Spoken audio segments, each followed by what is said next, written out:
Hello friends, I'm Tim Wildsmith. And I'm Becca Wildsmith. And this is our love story.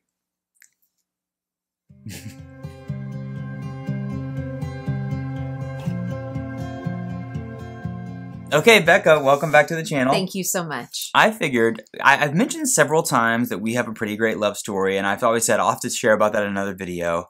Several people have asked me questions about it, and they want to hear about it, and I figured Valentine's Day is this week. We might as well record a fun little video, kind of let people in, let them hear our story a little bit. So this is not Bible related per se. This is just a personal video for us to kind of share our story. So many of you have asked about it. So I love that. Yeah. I love that people are curious. Yeah. And that you've teased them with like saying it's this like epic love story, and which it is. We have told this story dozens of times in the last decade or so since we've been married, and people always are like, that's an incredible story. It's pretty great. Like, you should write that down. You should make a movie. You should write a book, that sort of thing. It's fairy tale. So tell the people where our love story began. Our love story began in Nashville, Tennessee, on the campus of Belmont University. Belmont. My current employer and our alma mater. I'll throw some photos in here so people can see this. But we have this one photo that we're going to use. It's a picture of you. Your dad took it like the first day. Like first day of freshman year. That little haircut with I had a a cute little haircut. I had a little puka shell necklace. And then if you look in the very, very back, like real small, there's me. Just way, way back in the background. Yeah, so kind of looking ahead, like, where's this line going? Little did he know, he was staring at his future wife. So we started Belmont at the same time, fall of 2001. That's right. We knew each other. Yes, we knew each other. We had similar friend groups, but we did not date right away. That didn't really happen until I would say, like, later. I knew who you were, and we maybe hung out a couple of times in groups of friends, like maybe once or twice total over the course of 3 years of college. Yeah, that's probably right. That's about right. And then, fast forward to the summer of 2004, Belmont does this really big new student orientation for all the new students, and I was on, like, the leadership team that was, like, leading it up. Becca was one of the volunteer leaders, student leaders who was a part of it, and so we spent a lot of time together working that summer before our senior year. And that's probably where that's when it really happened. The flames started to, we had both dated other people throughout college, but like I remember thinking like, she is so awesome. Like watching her work with new students and their families and like just being really impressed with you and like falling pretty hard pretty fast. I love hearing you talk about this. I don't know if I should say this or not, but I will. There was like another girl in that group who like really wanted to date me. Yes, I remember. And at one point I was like, listen, I'm not seeing anybody else, but I'd really like to be seeing Becca. But I'd really like to be seeing someone. Sorry. And thankfully, that worked in my favor. So senior year. Yeah, senior year. We started dating. We did, yes. And it was great. It was amazing. It was so much fun. We had similar tastes in music. Yep. We got to know each other, met each other's families. So, you know, I remember that fall. So within like a few months, my mom and dad came into town. Louis coming over. Louis like, hi. what about hi, me? Louis. I'm part of this love story. He's now the latest chapter of the love story. You're such a good I remember my boy. parents coming to town and my mom being like, "Is this the one?" And I said, "Yeah, Mom, I think it is." So only like a few months into dating. Yeah. Yeah. Yeah. And I remember. Are you going to tell the story about Omaha? Yeah, we went to Omaha. He took me home to meet the family. Yes. And in addition to taking me home to meet his family, he took me ring shopping at Borsheim's, which, if I remember correctly, was like... Borsheim's is like a big deal. If he takes you to Borsheim's, whoa, you're getting married. Buddy, lay down. Lay down. Is he playing your guitar lay with down. his He's tail? trying to. You're such a good... He's trying to come up. Hey, are you trying? Come on. Come on. Hi, everybody. This is Louis. We're fast forwarding to the end. We now have a child, and his name is Louis. And he's your most handsomest boy. He looks just like you. You're a good boy. You're a good boy. Okay, get down. Okay, get down. Go get in your chair, please. Go get in your chair. Go get in your chair. Go get in your chair. Or just lay there. Go get in your chair, Louis. In your chair, please. This is fun. We'll keep all this. Okay. So we go to Omaha. He takes me to Borsheim's. We go ring shopping. Spring of 2005. This is all of our senior year. Spring of 2005. You visit Omaha. It's my dad's birthday. Yes. It's my dad's. That would have been his 50th birthday. We went to an Italian restaurant. The family is just, you know, oh, Becca, your grandmother. We went to Borsheim's and we looked at rings. And I was serious. But I remember after the ring shopping, kind of scared you. It kind of freaks me out. Yeah. And let's be honest, it kind of scared me a little bit too. Yeah. We were both like 22. 22? Yeah, 22. Yeah, and very young. And so right before I graduated in May, you were going to graduate late. You were going to graduate in December. Yeah. Right before I graduated, on a very rainy, gloomy day, I called things off. He broke up with me. I broke up with Becca. I remember looking out my apartment window and you driving away, and the brake lights came on, and I thought, he changed his mind. You didn't. You were just going over a speed bump. I'll say now that is. Can you like illustrate a tear in here? Seeing how it worked out, like I'm okay with it, but I was devastated. That was definitely like a dumb move on my part. Like I made a mistake. So the story is, I was finishing college. I had just recorded my first album. It was a worship record. Come out clean. I was gonna go on the road, and I literally told people I want to be the next Chris Tomlin. Yeah. And I want to make music and stuff like that. And I remember thinking in my head, I can't have a girlfriend because I'm going to want to be home all the time. Well, Chris Tomlin didn't have a girlfriend. Exactly. I want to go on the road. I want to be a worship leader. I want to travel, and I don't want to be tied down. And that's what I was thinking, like rationalizing in my head. Yeah. And so we broke up. Yes. And devastated. My grandmother. By the way, Nanners, his grandmother, R.I.P., my beautiful grandmother, wrote Nana, me a card, a long card, and just said, I love you so much, and I don't know what he was thinking. And I love my grandson. But one day, y'all are going to end up together. Yeah. And it's going to be okay, sweetie. Nana knew. Nana knew. Nana knew. Nana knew. So 2005, we break up. Yeah. I do go on the road. Yep. I end up reconnecting with my youth pastor in Omaha, Nebraska. And I decide I'm going to be a musician, but I'm going to base myself in Omaha. And you became kind of like Omaha famous. Like you became a musician. I did the music thing. But I lived in Omaha for almost 6 years, and we did not get back together. Yeah. Like, we were apart for 6 years. We were apart for 6 years, yeah. We were apart for 6 years. We saw other people. We saw other people. Yep. So I've looked back now and like gone and looked at, like, mostly it was like via Facebook. We would like send each other Facebook messages. I'd be like, happy birthday. I was just thinking about you. Yes, from like 2005 to 2011, anytime we talked, it was like dripping with like, you know, you could tell we still had feelings for each other. And we actually, about a year and a half later, I came to Nashville. Yeah. I forgot about this because I wrote a song about it. You did? Second Chance. Oh, you did. You guys. About a year and a half after we broke up. It was New Year's Eve. New Year's Eve. I was with my friends Jake and Mike. And I was with my whole Jake is my sister's neighbor now. Yeah, that's so amazing. But we were with I was with my family, and we were doing this like scavenger hunt downtown. New Year's Eve scavenger hunt. It's called Raven Chase. Meanwhile, so we're like blitzing around. There's 6 of us blitzing around downtown Nashville, playing this like scavenger hunt game. Meanwhile, and with a couple of my buddies, I'm visiting Nashville from Omaha, hanging out with my friends. It's late at night. We're going to get some food, and we're driving around looking for dinner. And I'm stopped at a stoplight in downtown Nashville, and who walks in front of my car? Me. Becca and her family walk in front of my car. And all of a sudden, I hear, Becca? And I turn your sister, Sarah, Becca's big sister, Sarah, looked me in the eyes. And Death glare, probably. And then Becca, she said something to Becca, and Becca looked behind her. And I rolled down the window, and I was like, Becca?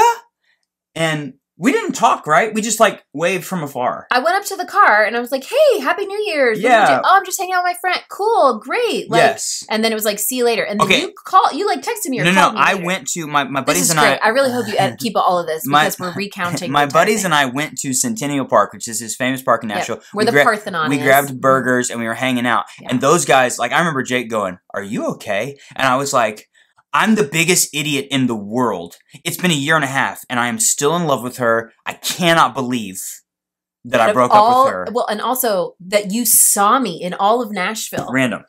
So I get back to Omaha, and a few days later, I called you. Yeah, I think you called me or messaged me. I remember. We talked a little bit back and forth. I remember vividly being in my office at the church because vividly, it's not really an office. It was like a stairwell. But they had me in this little corner stairwell. And I was in there and I was talking to you. And I remember like trying not to let anyone else know that I was talking on the phone to some girl while I was supposed to be working. And we started talking and it was like, I thought maybe we were going to get back together and like try to do like a long distance thing. And I was like, I just don't think this is going to work out. Not like, because... It was just not... I was like, the timing of this isn't right. Yeah. It just was sort of like we were on different paths. And I was like... But we kind of became friends. And I feel like the more... Like, after that, we would... again, message each other randomly and be like, hey, if you go back, you can still hear all of my old music on Spotify. My second full-length album was called A New Morning. It came out in 2007. So I saw Becca in the New Year's 2006 turning into 2007. Don't think I didn't listen to that on repeat. On that album, there's a song called Second Chance that I wrote about Becca and that little season. Moment. I don't know that I knew it was about that moment. Yeah, that's what I wrote that song right after all that. There you go. Second I'm learning Chance. something new. Boom. So then we keep in touch. We kept in touch. But then we were dating other people. Yeah, we like both saw other people. Yeah. You dated someone for a long time. And my friends in Omaha knew. I did one other person. She's been in this relationship now for several years. We fast forward to like 2010, 2011. And my friends in Omaha knew like there's this girl in Nashville that like the day she gets engaged is going to be a pretty rough day for Tim. Because everybody ever dated was compared to Becca. And we stayed slightly in touch once or twice a year, but never anything big. And then January of 2011, my mom called me. Hi, Mom. Hi, Mom. And Mom said, hey, you know that we were supposed to take a trip to Hawaii with our friends Pam and Randy. And they said Pam and Randy are not able to go anymore, but we already paid for this 2-bedroom, 2-bathroom, like condo place on the Big Island of Hawaii. Do you want to go with us? Now, backstory, fast forward 4 years, I was still doing music, but I had a day job that I really didn't like to pay the bills, and I had gone through a breakup myself in 2010, so I was kind of in a pretty bad spot, like just sad. And so I said to my mom, I can't really afford to buy a plane ticket to Hawaii.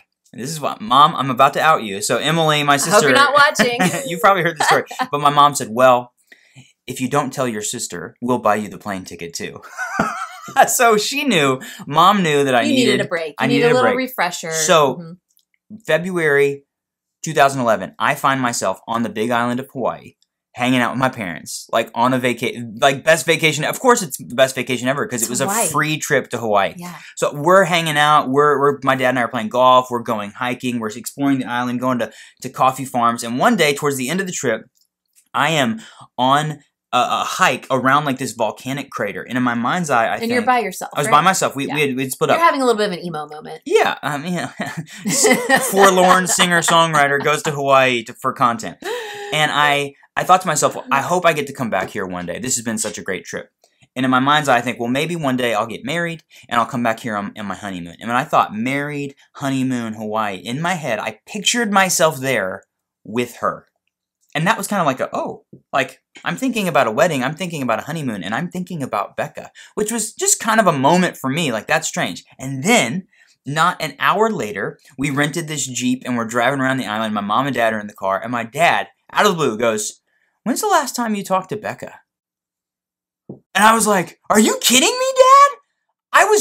I was just thinking about, and I told my parents the story about the hike and about thinking, and my mom immediately, as all mothers do, went into like defense mode. She was like, I don't know, you're going to get your heart broken. And my dad like stops the Jeep and he looks at me in the rearview mirror and he's like, you need to call her.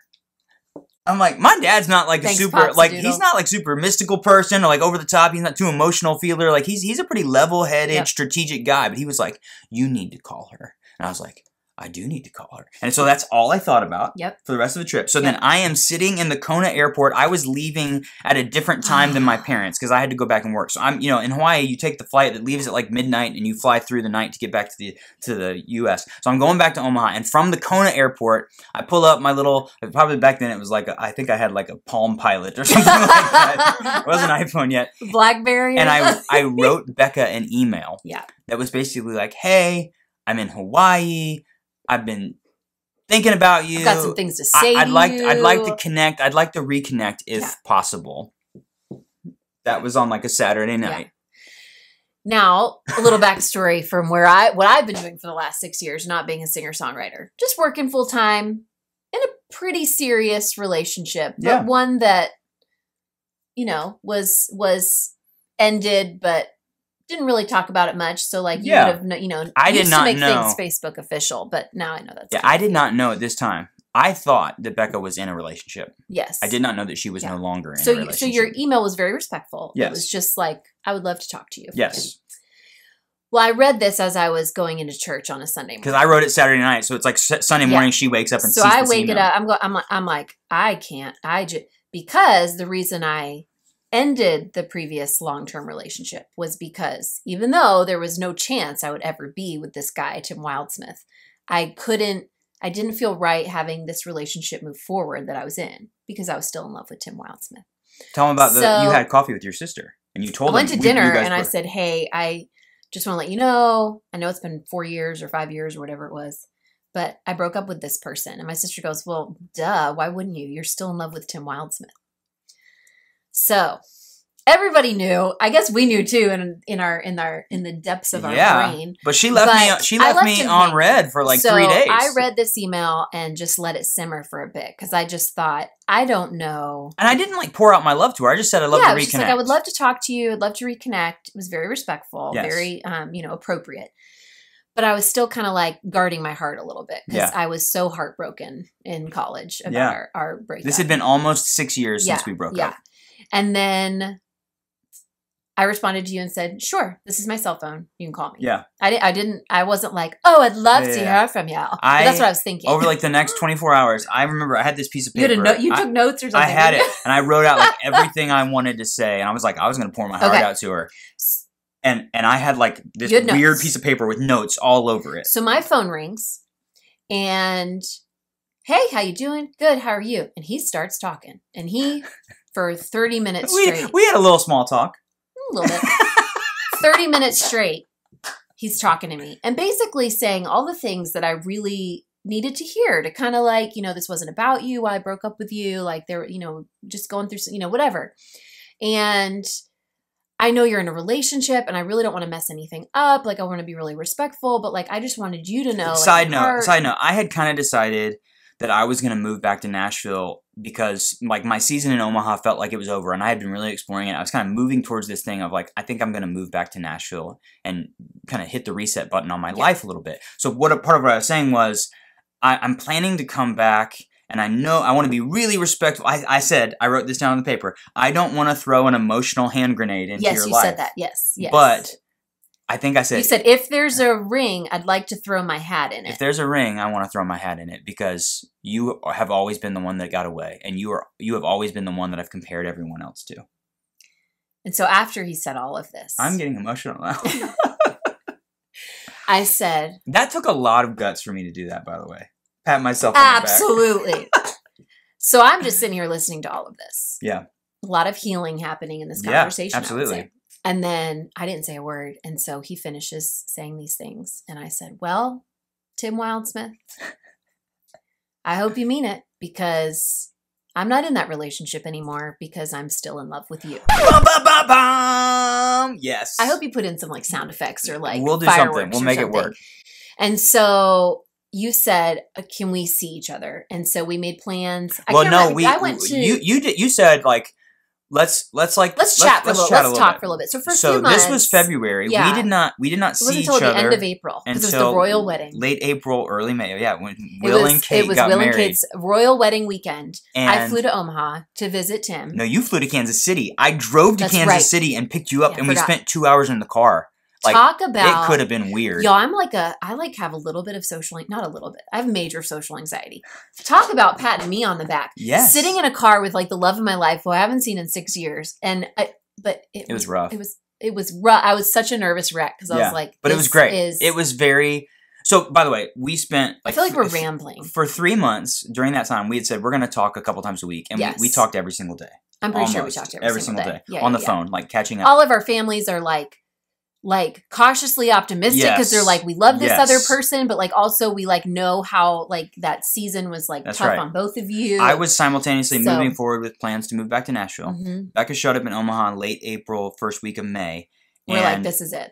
That was like, for me, that was a sealed deal. Like as soon as I saw her, we spent a few days together. It was oh, this is it. Yeah, so end of April, beginning of May. We were engaged. I moved to Nashville at the end of May. I didn't move to Nashville. It was summertime. It was like I had a summer job where I was traveling on the road, but I kind of relocated to Nashville at that time. So the conversation on the phone, Hawaii was February. You showed up late April, last couple days of April, first couple days of May. I moved to Nashville, officially got to Nashville like permanently in August, and we got engaged the last week of September. Yes. September 25th, yes, 2011, in New York City. at a gallery that was showing Makoto Fujimura's paintings. So one of my friends had told me about, this does actually connect to the world of Bibles. I've reviewed the Four Holy Gospels project by Mako Fujimura, published by Crossway. My friend Matthew showed me this beautiful edition of the Gospels, an illuminated manuscript by this incredible painter, and I told Becca about it because she was an art major, she's an artist, and one day I came home from work in Omaha, there was a box outside my door. She had ordered a copy of it and sent it to my house right as soon as it came out, maybe even pre-ordered it. I think it was like it like shipped directly to you. Yeah. I found out that those paintings from that project, all of the original paintings from the Four Holy Gospels, were at a very, very tiny museum that doesn't exist anymore. Museum of Biblical Art. It's called the Museum of Biblical Art in New York. So we went in, I had a ring in my pocket. We went into the museum, we walked through the thing, and then we were actually standing in front of the painting, Consider the Lilies. Consider the Lilies, which was the painting that Mako did for the Gospel of Matthew. We have a print of it hanging in our house downstairs. And with her facing the painting, I walked up, and I don't even remember exactly what I said. You said such romantic things, and it was like... I was like whispering to her. We were the only people in this gallery, other than a security guard. Well, who finally came around the corner. Like, so he gets down on one knee, he proposes. I got down on like magical moment. I asked her to marry me. And we're like sobbing and crying and celebrating, but we're by ourselves in the gallery by very expensive pieces of art. So finally, after about, I don't know, 15, 20 minutes, the security guard comes around the corner and goes, "Everything okay here?" We just got engaged. And they were like, "That's incredible." Celebrating with us because it's just the two security guards and us. I remember I tweeted about it, and Mako like retweeted and it and was like, "This is so cool." They were all so excited. We want to give you an annual membership. We're so excited. And then they stopped being a museum, but. We went to Central Park. We called our family. We so celebrated. Such a beautiful engagement. So we got engaged. Yeah. In September. Do we want to do the rest of it? There's a lot to it. There's a lot to it. So we get engaged in September. We schedule our wedding for May of 2012. Yep. Within like a few, maybe it was even before we got engaged, Becca had gone to a doctor's appointment. Yeah.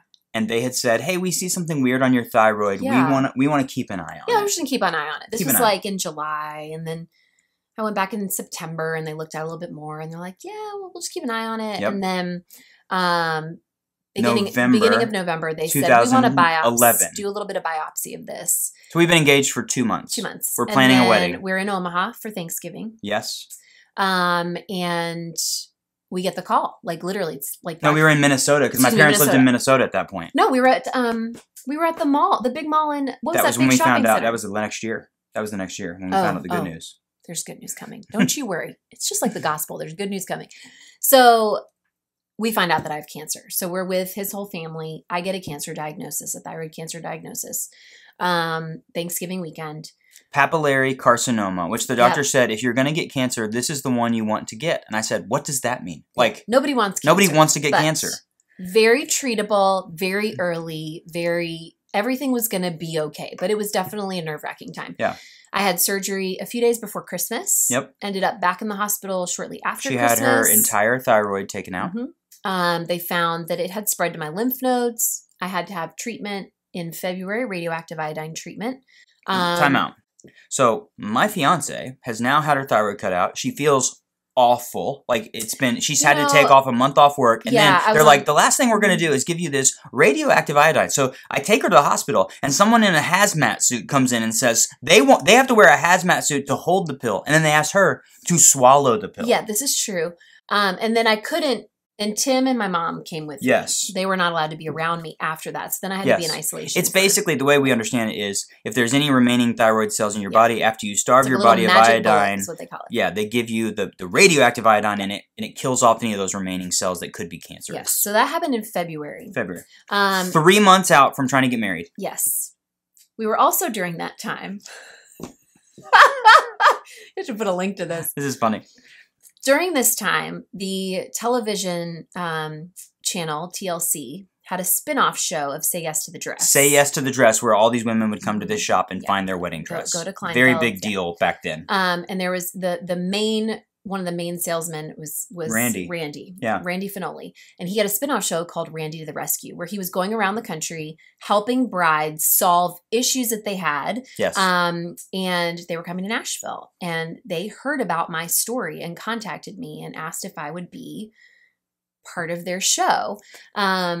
Because I had this surgery, my dress didn't fit me anymore, and all this kind of stuff. And you had a big gnarly scar on your neck. Gnarly scar. Yeah. Lost quite a bit of weight. You know, so there's all these sorts of things that Randy was going to help me with. So we were. What she's trying to say is that we were featured in an episode of a show called Randy to the Rescue, where they came and like filmed our wedding, and like told Becca's cancer story and helped her find a new dress. Yes, and at this time I was still feeling really crummy, and honestly didn't feel super great until about a week or two before our wedding in late May. But we had our wedding May 27th, 2012. We got married here in Nashville. Yep. Scarrett Bennett Center near Vanderbilt University. And then we had our reception at the Schermerhorn Symphony Center. Becca used to work at the Schermerhorn, so we literally had an incredible reception inside the concert hall. Many people tell us your wedding, your reception was like the best I've ever been to. The venue was magnificent. The venue was incredible. But there was a lot of love in that room. That was a really special day. So we had a beautiful wedding, a beautiful celebration, and then fast forward to Thanksgiving that same year after we got married. So 1 year from when we got the cancer diagnosis. No, it was on my birthday. It was October because we were there on my birthday. So glad that he has the memory. It was in the fall, and then we got the call because I had multiple scans throughout this time during the process, and you just kind of sit around and wait. Yeah. We got the best news ever that the radioactive iodine was completely successful. And moving forward, all I had to do was keep taking my medicine every day and go in for regular checkups, but completely cancer-free. So, ironically, 3 years later, I had thyroid issues. So I also had part of my thyroid removed. Scars. If you've ever noticed, I have a scar too for that. We missed the big part. What was the big part? May 27th, we got married. May 28th, where did we go? We went on our honeymoon to Hawaii. Aloha! Yes. Aloha. So the whole walking around, my dad asking me envisioning you having this vision of you and your bride we were in Hawaii. We were in Hawaii. It was awesome. We were in Hawaii. We did our honeymoon in Hawaii.